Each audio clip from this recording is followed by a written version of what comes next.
I want to tell you something, and I want you to picture it while I say it. A German breakfast table. Fresh rolls, still warm, sliced cheese, sliced ham, a soft-boiled egg sitting upright in its own little cup, butter, jam, maybe some cucumber, some tomato. Quiet, savory, unhurried. Now picture an American breakfast. A stack of pancakes, whipped cream maybe, a river, and I mean a river, of maple syrup. Bacon on the side because apparently that counts as balance. One of these breakfasts looks like a small, deliberate meal. The other one looks like dessert wearing a disguise. Today we are talking about breakfast, what Germans eat, what Americans eat, and why, when Germans see an American breakfast for the first time, their honest reaction is somewhere between confusion and mild concern. Welcome back to German-American Life and Vibes, the channel where we take the small, everyday things and use them to understand something bigger about two cultures that have been talking to each other, feeding each other, and occasionally judging each other's plates for centuries. 3 stories today. What breakfast actually looks like in Germany.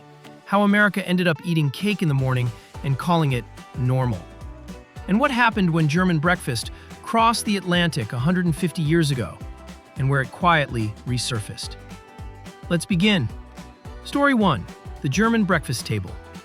Let me describe Frühstück properly, because most people outside Germany have never actually seen one.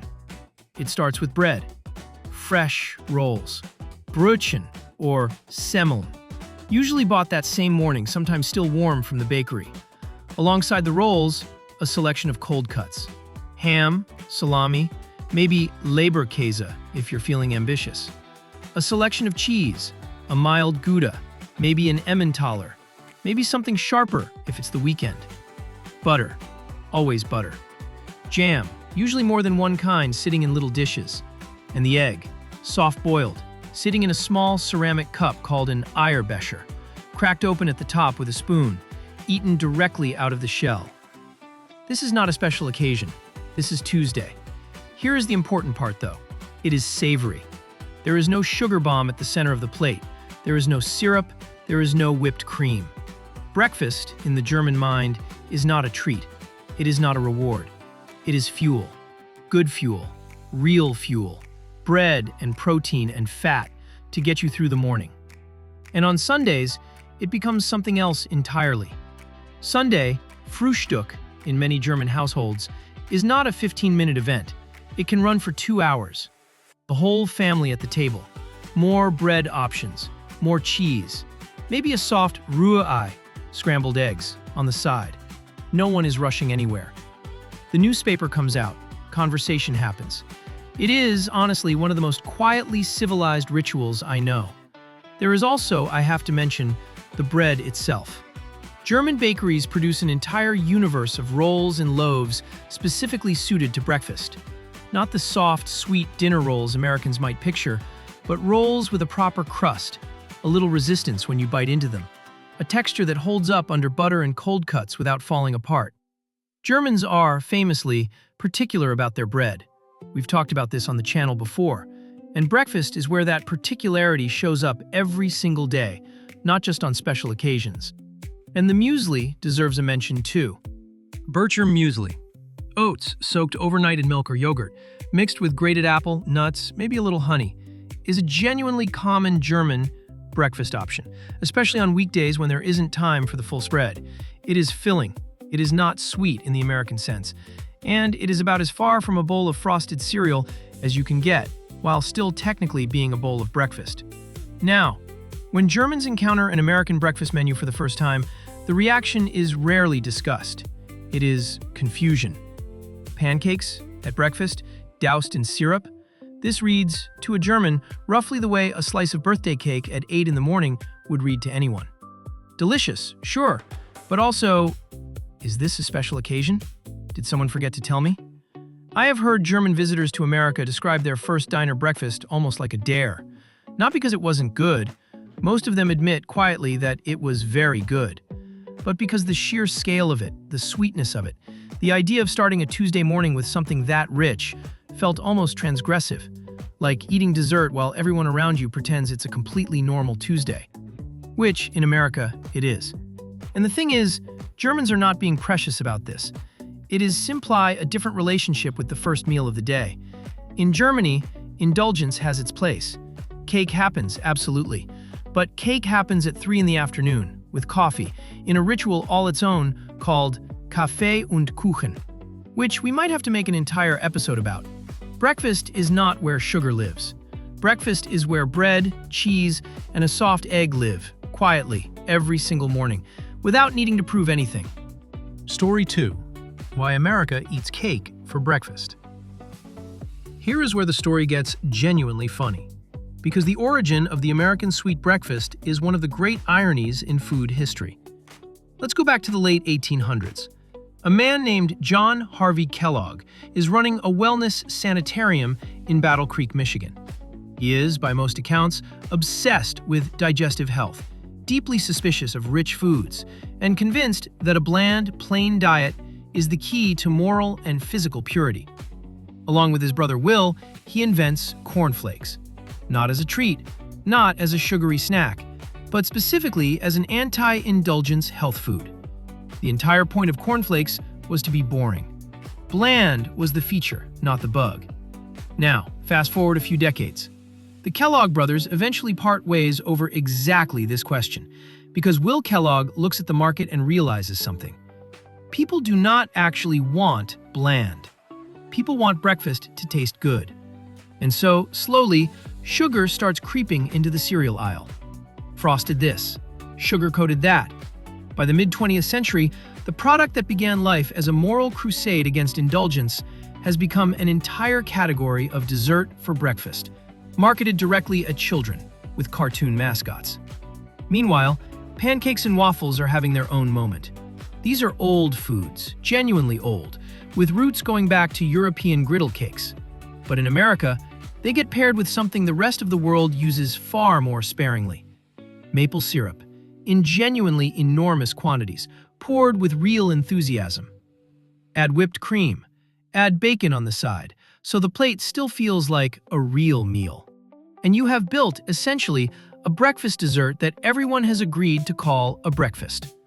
There is a phrase that captures the whole philosophy: eat breakfast like a king, lunch like a prince, dinner like a pauper. The idea being, front-load your indulgence, front-load your calories, start the day big. It is a genuinely different theory of the morning than the German one.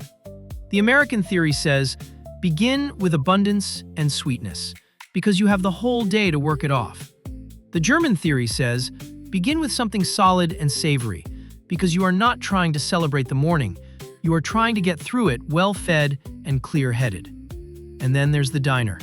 The great American breakfast institution, open 24 hours, coffee that never stops refilling, a menu the length of a small novel, and a breakfast special that arrives with pancakes, eggs, bacon, hash browns, and toast, all on one plate, all at once. No separation between the sweet and the savory. This is not a health-conscious meal. Nobody sitting down at a diner at 7 in the morning is thinking about macronutrients. They are thinking about comfort, about abundance, about starting the day feeling completely, thoroughly taken care of. And it worked, culturally.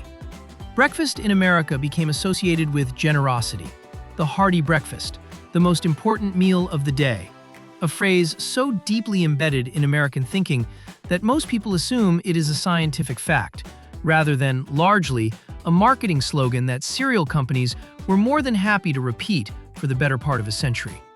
If breakfast is the most important meal of the day, then it deserves to be a big one. And if it deserves to be big, why not make it delicious in the most maximalist way possible? Neither one is wrong. But when you put a stack of syrup-drenched pancakes next to a plate of rye bread, cold cuts, and a soft-boiled egg, you can see, immediately, two completely different value systems sitting on two completely different plates. It's worth saying, too, that even American breakfast has a savory side. Eggs, bacon, hash browns, the classic diner plate. But even there, the sweet element rarely disappears entirely.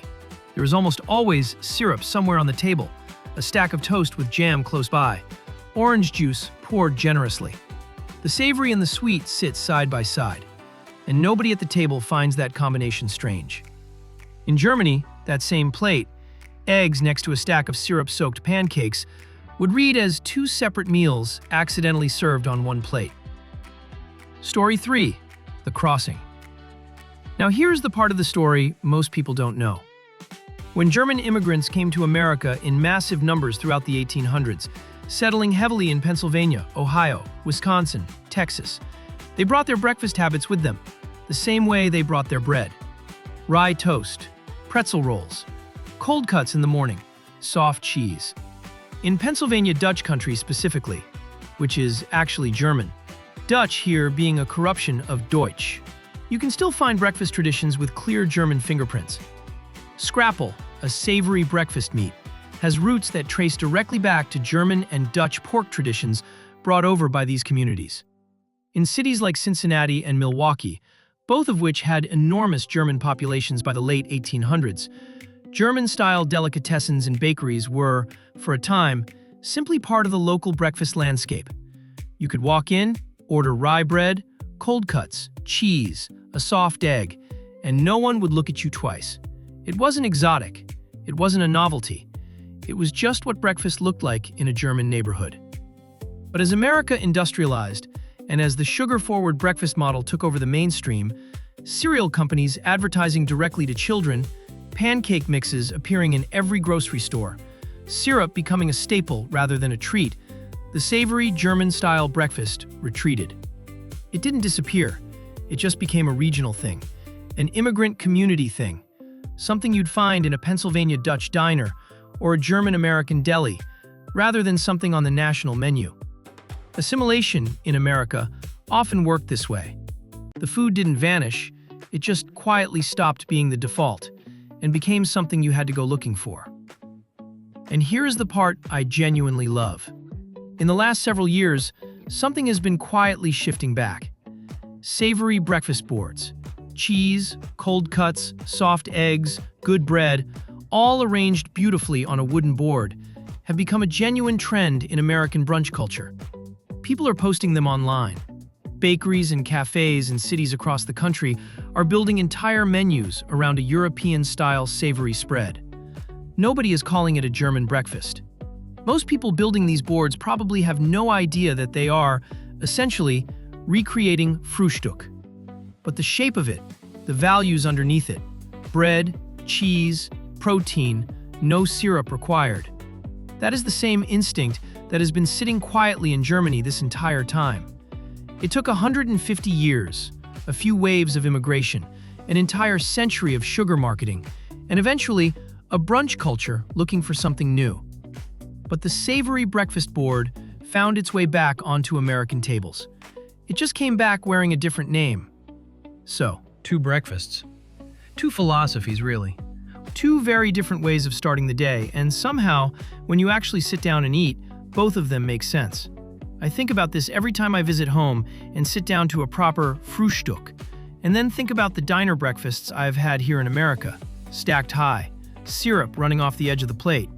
I don't love one and tolerate the other. I genuinely love both, for completely different reasons, on completely different mornings. Some days you want the quiet ritual, the bread, the cheese, the soft egg, the unhurried Sunday table. Other days, honestly, you want the pancakes. You want the syrup. You want breakfast to feel like a small celebration, even on an ordinary Tuesday. Maybe that's the real takeaway. You don't have to pick a side, and let both of them tell you something true about the people who built them that way. Guten Appetit. Tschüss. Bis bald.